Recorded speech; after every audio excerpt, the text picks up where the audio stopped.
fellow citizens of Jar, to Deron for Super President. This is the show in which we try to build our own country, take over the entire universe, and fix all of the universe's problems. If that sounds like something you think you might like, please hit the subscribe button down below to be counted as a citizen and to join us on our path to glory. Now, how large is this country? The sea before you? Now you might be wondering, in jar sizes, it's approximately less than or equal to 1 jar big. Now I'm sure if I went down the different subscribers of my channel, they'll either tell me the size or volume in the Imperial System or the metric system. I, like most things in life, have a weirdly specifically right opinion on this. You see, the Imperial System was created a very long time ago and is going to be usurped by the better and newer metric system. Or is it? For those who are not fully sure on the specifics, the Imperial System is a system that was created around the 1820s by British people and then was pushed all over the world through the good old pal colonialism.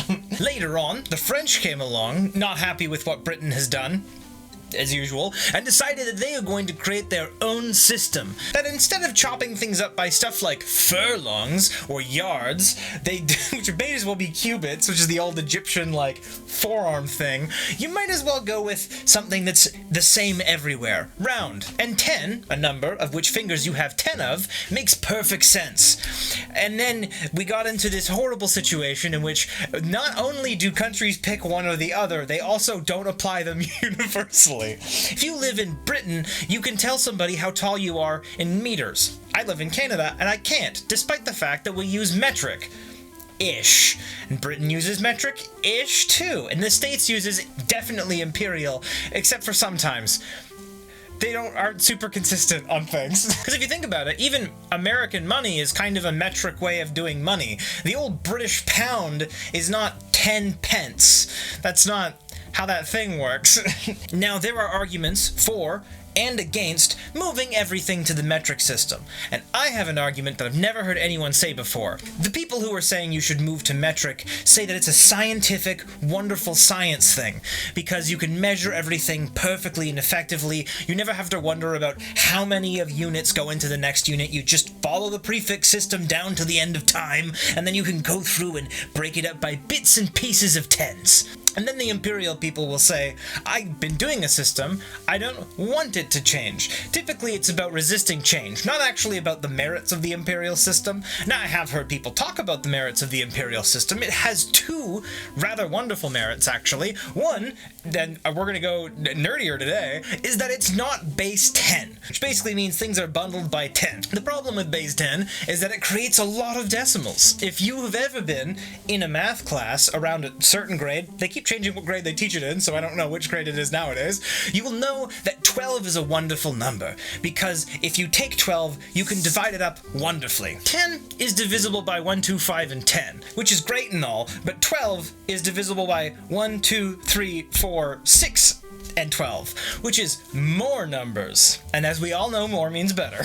Basically, what this really means is that in certain scenarios, you can divide it without dealing with weird decimals, kind of like if you were to hand dollars over and never have to deal with pennies, which is basically what Canada did. We made the pennies extinct. Now they're gone. No more pennies. Gee, that sounds very complicated. It's really not, because not only is Imperial based on this, there's another system we use. That's right, we're using more than 2 systems. We use a Babylonian system. You ever looked at a clock? It's base 60.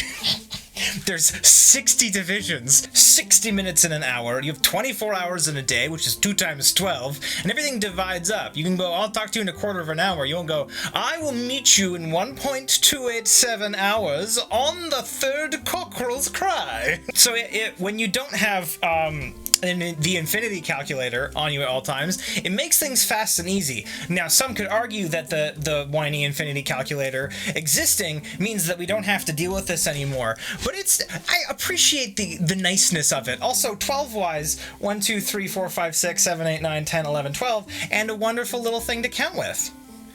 It works. There could be 2 systems that work. The third option that I'm saying is, why not both?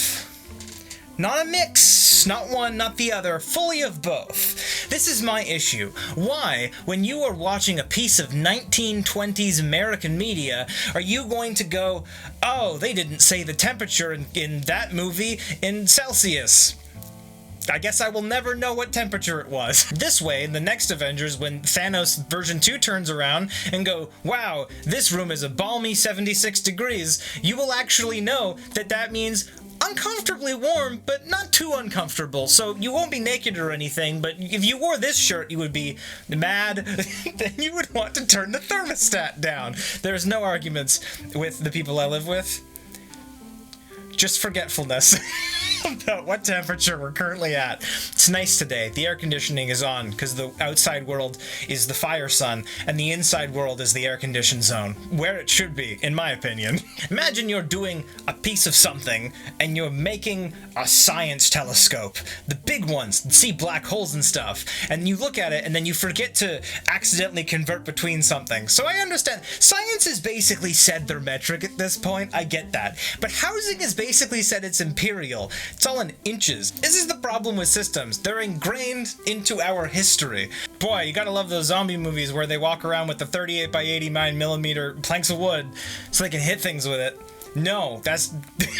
That doesn't work that way. I know this basically sounds like I'm making an argument for Imperial, but it's because in nearly every case, metric I would believe is better. So we're stuck in this very strange zone. You wouldn't believe how many times in my life that I have people ask me what temperature it is, and depending on where they come from, if I say the wrong of two numbers, they don't know what the temperature it is. They can see the sky through the hole in the wall covered by panes of glass and curtains and things, and still cannot fully grasp what temperature the sky decided to give the ground.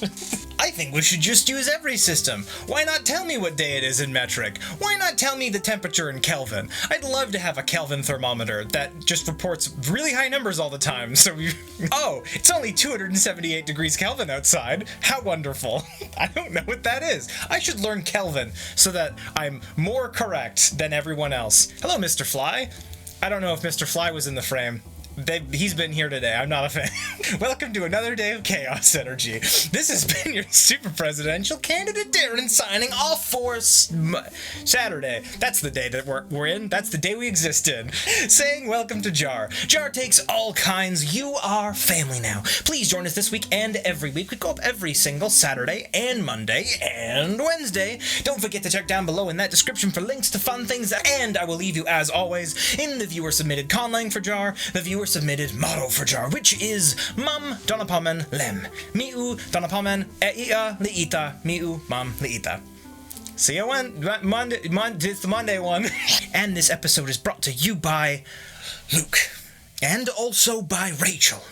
And also by Pinzagrill Official. 3 people that if I had to rank them in coolness units, I would say they're all 34 degrees Kelvin. I think that would be considered quite cold.